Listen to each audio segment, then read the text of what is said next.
Alright guys, so welcome back to 2.5 Gamers, where Crispy gets lost in cock. All the time. Let's begin. So the Mass Effect DLC is dropped. We got extended, uncut, director's edition, uncircumcised, ready for your pleasure. How'd you guys? Ribbed for your pleasure. Why is it always going towards cock? You have to. There's 3 guys all together. It's a sausage party. That's where we get our views. Not a sausage fest. We got a party going on. What do you guys think about it?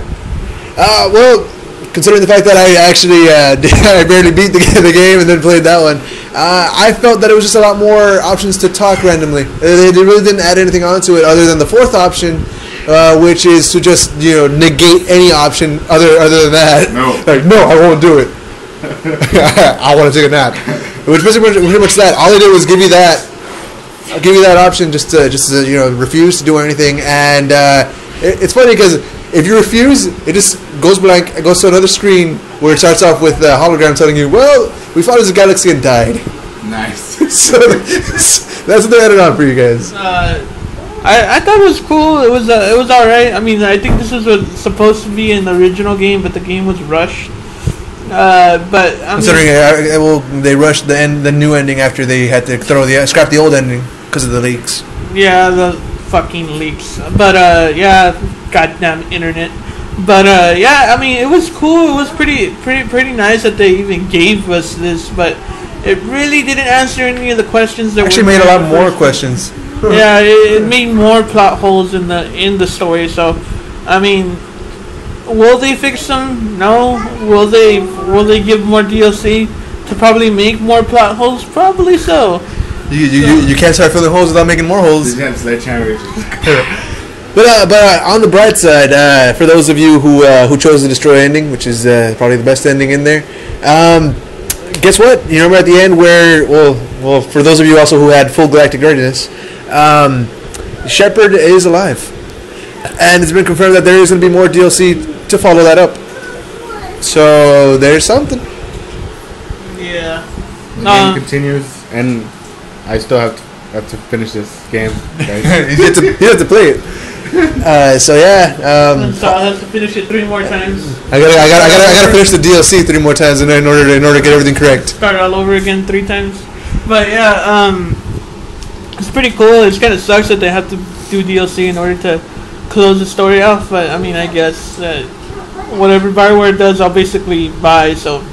They did a good job for basically all the games. I'm not even gonna count out the last game. The last game was fucking amazing. Mass Effect 3, amazing game. I don't give a fuck what people say about it at the end. I mean, the ending, even though it was convoluted and thrown around like trash, it was still an ending. So yeah, I mean, basically, I just basically hope that it turns out well. Like whatever DLC they do, it'll end up giving us, and because the game was awesome, and like I said, it doesn't matter what anybody said about the ending. The rest of the game was amazing.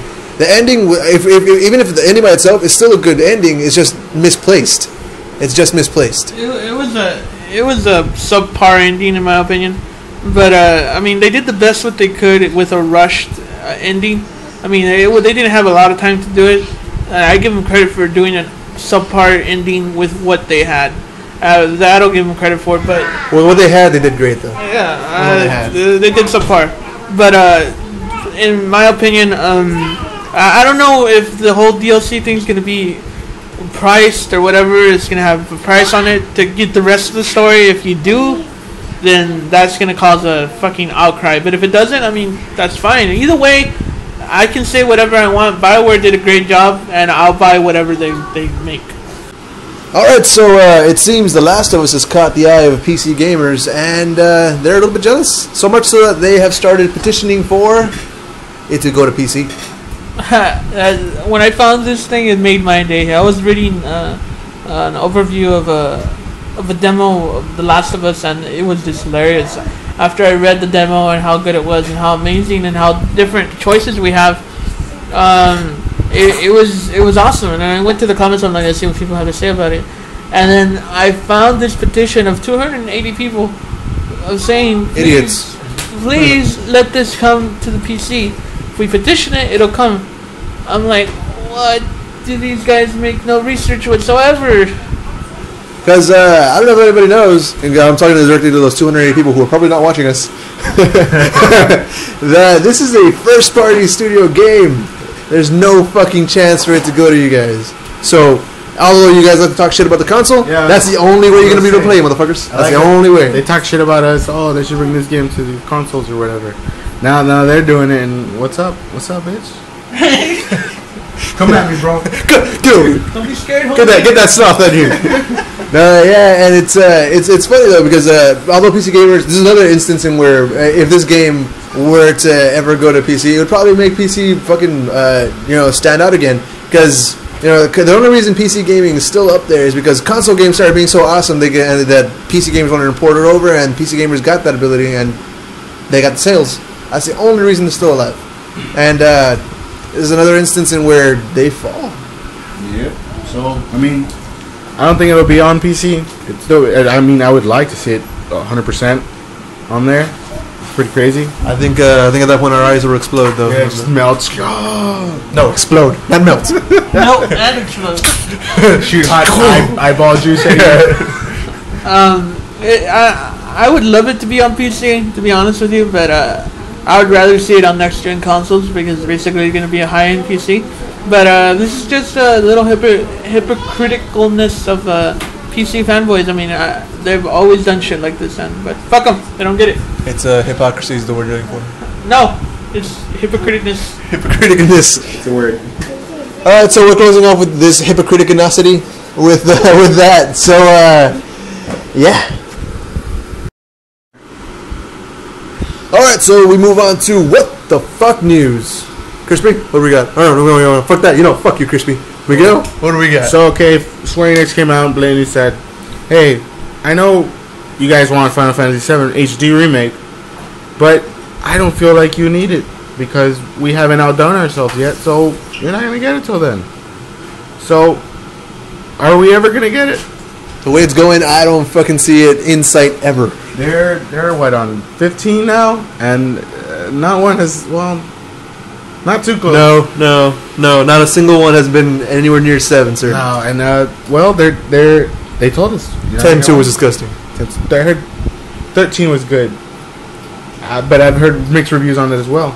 I haven't checked that out for myself because I haven't played since 7. But so yeah, we're not gonna get a new Final Fantasy or Final Fantasy VII remake until they make one which is just as good or better than. So I don't think we're ever gonna see it. I wonder what exactly their scale is. I want to know when they feel that they've outdone themselves.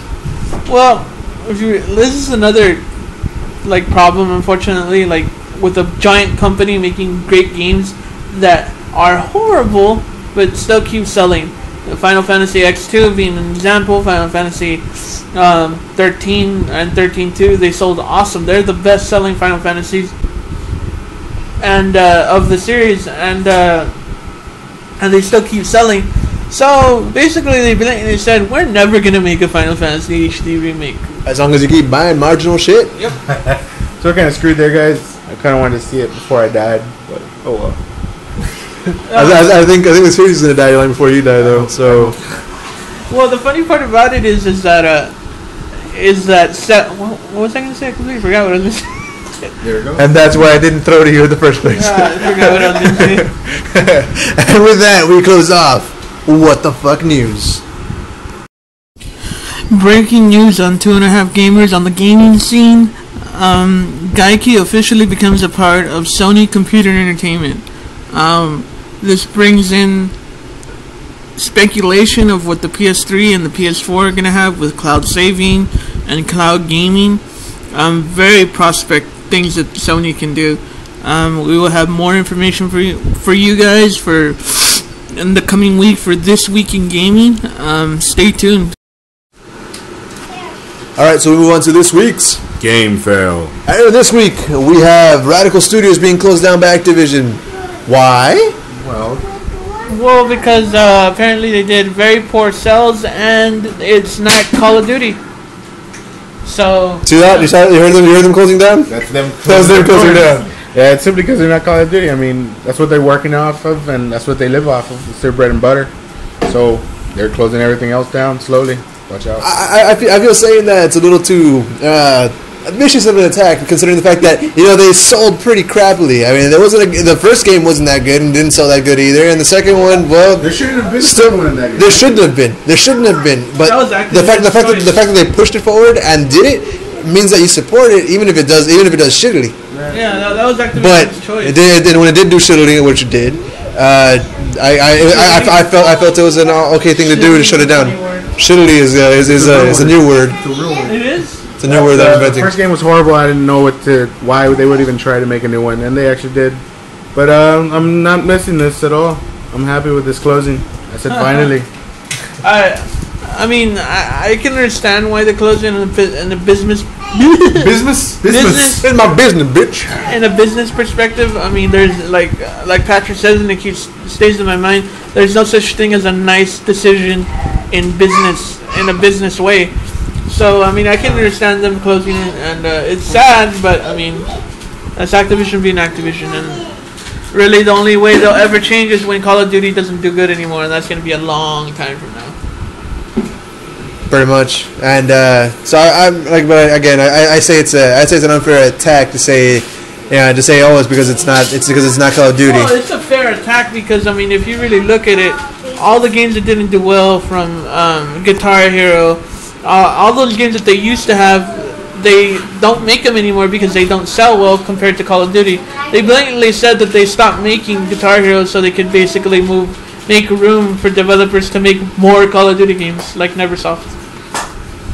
To me, it just feels harsh to continuously push things onto Call of Duty. That's my thing.